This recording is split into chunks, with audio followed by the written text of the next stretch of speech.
Hello, YouTube. Thanks you for joining me. Please sit on my lap. I'd like to inform you of a gathering I'm having, and I'm going to need your help.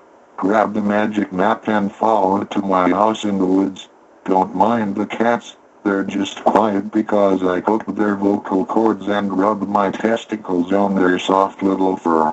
Anyway, my penis has the need to enter the microwave. Stick my mouth onto the boiling water, so my lips develop scabs I can later glue onto my breasts.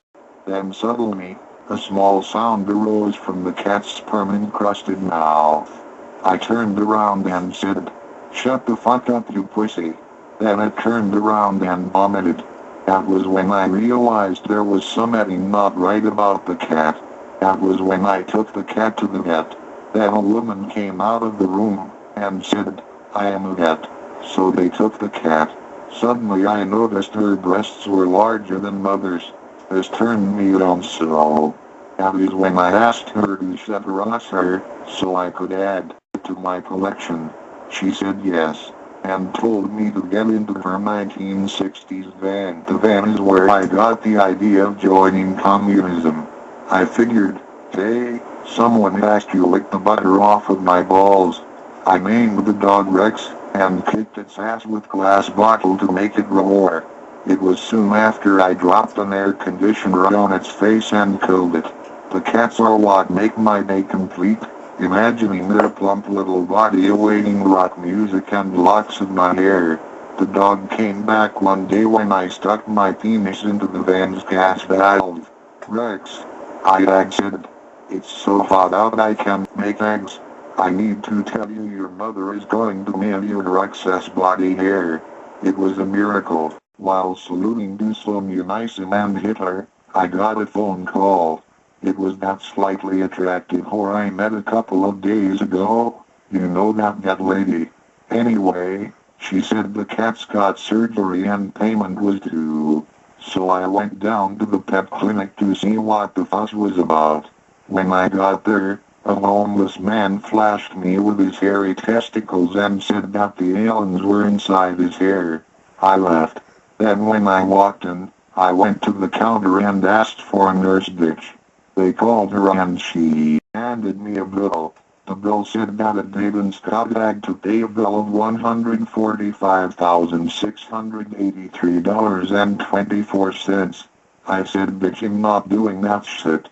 Then I grabbed the cats and left the animals shit. I don't often feed my pets. Rex ate the cats. I remember saying, "Hey boy, grab that gun and mace my mouth." It was then I got a sudden infatuation with Charlie Brown. That boy had an ass. I wanted too badly to lick his head. His pet Snoopy was a different story, because he was someone I wanted to settle down and have children with. I set up my camera and touched his bald spots with the fingers. He barked, unaware of who I was. "Don't worry, doggy," I said. "Pop was going to make sex all right." Our child was named Lucy Brown, and she was the most pretty thing that ever erupted from forced rape. In fact, she was sleeping one night and I was worshipping the devil and poking things with a crucifix I made from jelly when I saw her. Oh my god, this was so hot. I loosened my shirt and rested my head against the pillow. "Daddy?" she asked. "Settle down now, sugar," I said. "Poppy seeds." Unfortunately, things didn't work out between Snoopy and I. We eventually began fighting and he would bark for food. I couldn't take it anymore, so one night, I shot him. "Oh, I yelled. "This just isn't so." That was when Lucy came out of her bedroom and said, "Daddy, is Daddy sleeping?" Then I said, "Go back to bed, bitch. Daddy's boss around these parts now." Rocks off. I threw a rock at my cock. We went to see fireworks one night.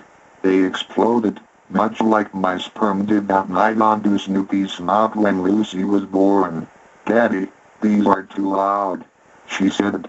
I threw things at her face. "Hey man, don't do that," a passerby said. "I will do what I enjoy doing, and I would love to play with a bow down your ass. We went home, where I watched late night television. Lucy came down the stairs. "Dad, the police are here," she said. In a drunken rage I ran out the door. My neighbor Charles was dressed in a police uniform, threatening me with a picture of a deceased ram. I began to eat him. I ran down the street, Lucy chasing after me. "Daddy, I'm going through changes," she yelled. "I just wanted to fuck something," I said. She was immediately hit by a car, turned around to find Lucy, dead in the road bleeding out her vagina. The cats licked her face. I slowly walked toward her and she whispered, "These are my dying words." Then I said, "Go ahead, Lucy. Say it." She exclaimed, "Snoopy is still alive." She died, but not before revealing her secret penis. That disgusted me. So I threw up on the cats. I ran to the vets. "You need to put some saliva on this clock," I yelled. "Hey man," a voice said. Snoopy emerged, shot in the eyes. "Buddy boy, am I glad to see you," I said. "Lucy has been hit by a car." He jumped at me. I embraced the warmth of the lower half of his body. He broke my neck. "Jesus, God," said I as I was dying. "You're not dying, you stupid bastard. I just hit you with leather." He said, "Wear a condom, big guy." I said. Suddenly he took out a drawing board and painted me a picture of Lucy. Our family was beginning to decrease in nutritional value.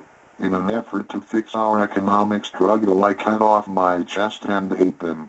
The dimples in my cheek looked like polished wood after a shower sex. I washed my body, going home and lying on the couch. The cat's gorgeous mane rubbed against my throat, causing me to release an orgasm's ejaculation and to hear their cries of deceit and network wizards. That was when I thought of something. I was wearing a condom when Snoopy was humping me. "Snoopy, I was wearing a condom," I said.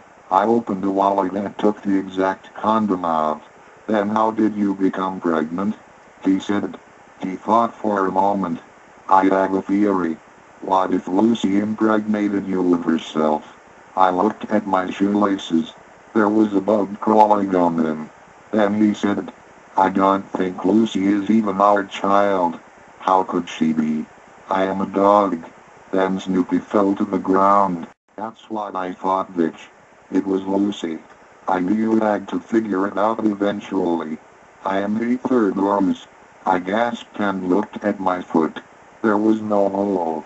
I must have stepped on my own sperm and forgot about it. Last week, I was watching porn and fell down the stairs. But why? Well, I slipped on my own sperm. Lucy must have made it before the other sperm cells. That would explain why there was a trail of bloody footprints going from the bed to the door. Thought nothing of it at the time, so I just sat down and watched Oprah on public television. "So Daddy, what are you going to do now?" She attempted to shoot me in the forehead with her implanted boot shotgun. The bullet bounced off my forehead and hit her. This time, she exploded, leaving nothing but a note. It said, "Hello, Lucy," spelled backwards, and that is how I got the best deal at Walmart. The end.